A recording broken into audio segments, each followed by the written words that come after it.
জয় জগন্নাথ। তোমরা সবাই জানো আজকে প্রভু জগন্নাথ দেবের রথযাত্রা। আর এই রথযাত্রা উপলক্ষে আমি আজকে বানিয়েছিলাম পোড়া পিঠে, যাকে আমরা ছানা পোড়াও বলে থাকি। এই ছানা পোড়া রেসিপিটা তোমাদের এই ওড়িশা যেখানে আছে সেখানে ফেমাস একটা ডিশ। প্রথমে আমি এখানে 1 লিটার দুধ নিয়েছি। তারপরে একটা কড়াইতে একটু জল দিয়ে দুধটা পুরোটা দিয়ে দিয়েছি।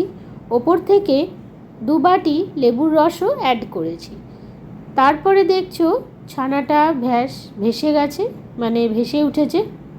এরপরে ছানার ওপর দিয়ে একটু করে জল দিয়ে ছানাটা ভালো করে ধুয়ে নেবে, দিয়ে ছাঁকনির মধ্যেই রাখবে। একটু পরে ওটাকে একটা বাটির মধ্যে নিয়ে নেবে।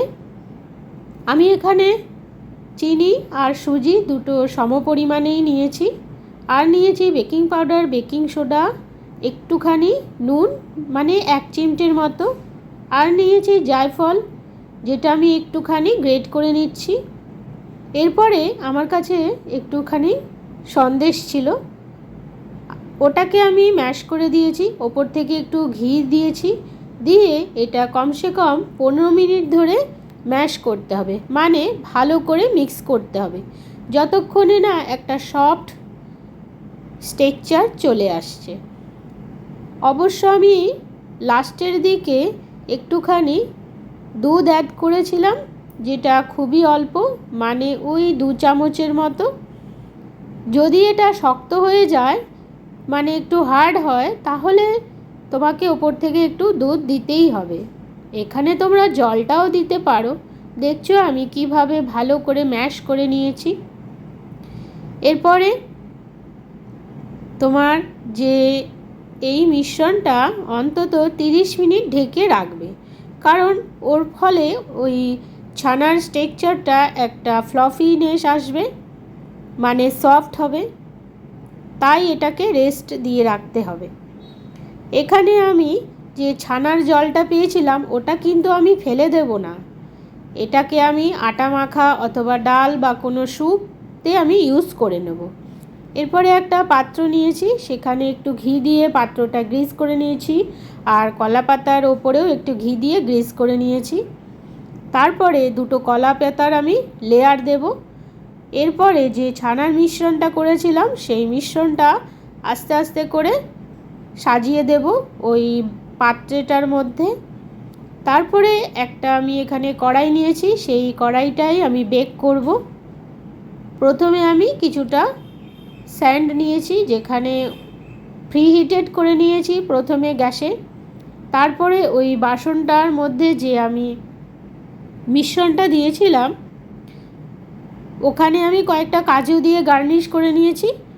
আর প্রিহিটেড যে বালিটা আমি বানিয়েছিলাম ওর ওপরেই বাসনটা বসিয়ে দিয়েছি। এর থেকে ওপর থেকে তোমরা একটা ঢাকনা দেবে, দিয়ে একটা টিস্যু দিয়ে যে লিডের ওপরে যদি তোমাদের কোনো ছিদ্র থাকে ওটাকে বন্ধ করে দেবে। তারপরে কমসে কম 30 থেকে 35 মিনিট ধরে এটাকে বেক করে নেবে। দেখো তারপরে পুরো একটা পোড়া পোড়া গন্ধ আসবে, যে কলা পাতাগুলো পুড়ছে তার একটা খুব ভালো স্মেল পাবে। এর মানে বুঝে নিতে হবে তোমার এই ছানা পোড়া মিষ্টিটা রেডি হয়ে গেছে। তারপরে ওটা হালকা করে তুলে নিয়ে একটু ঠান্ডা করে নেবে, দিয়ে একটু পরে ওটাকে টার্ন আপ করে নেবে, মানে উল্টে নেবে, দিয়ে পিস পিস করে কেটে তোমরা ভগবানকে ভোগও দিতে পারো, অথবা বাড়িতে যদি তোমাদের কেউ আসে বা নিজেদের জন্য এই রেসিপিটা তোমরা ট্রাই করতেই পারো। এটা আগেই বলেছি ওড়িশার একটা ফেমাস ডিশ। আজকে আমি এই রেসিপিটা বানালাম, বানিয়ে আমার ঠাকুরকেও ভোগ দিলাম। তোমাদের মধ্যে অনেকের কোশ্চেন থাকতেই পারে, এই যে আমি বাসনগুলোতে বানিয়েছি সেগুলো অবশ্যই ঠাকুরের বাসন, এটা আমরা কখনোই নিজেদের জন্য ইউজ করি না। যখন কোনো পুজো পার্বণের দিনে এই বাসনগুলো আমি ব্যবহার করে থাকি। প্রত্যেকটাই নিরামিষ বাসন। তাহলে এইভাবে তোমরা ভালোভাবে এই ছানা পোড়া পিঠেটা বানিয়ে নিতে পারো। আর এইভাবে থালার মধ্যে সাজিয়ে একটু গার্নিশ করবে।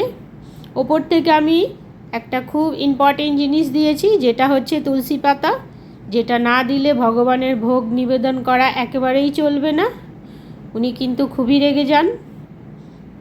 অবশ্য আমরা সন্তান, আমরা যদি একটু ভুল করে থাকি উনি মাপও করে দেবেন।